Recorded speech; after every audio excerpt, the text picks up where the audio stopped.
I was hoping when Gladue came along that its basic philosophy was going to be responded to by governments.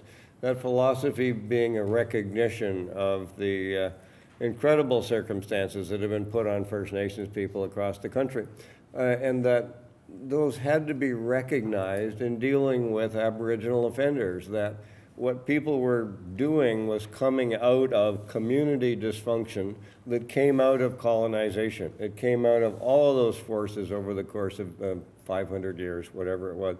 And I thought, finally, we've got a recognition from the courts of what's really going on here. What I was naive about was I thought that might also prompt governments to create healing programs or to support the creation of healing programs in the communities so that we had an answer other than more jail.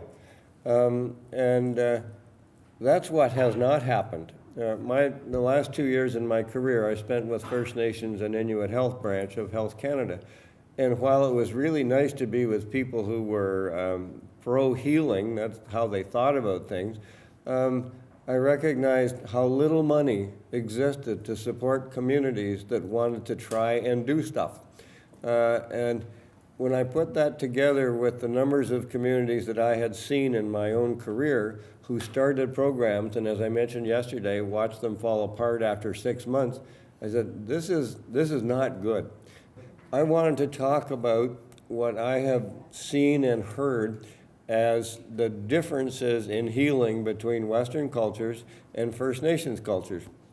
Because when I started with First Nations and Inuit Health Branch, I was, very much thinking about Western therapies and therapists and more psychologists and blah, blah, blah, blah, blah.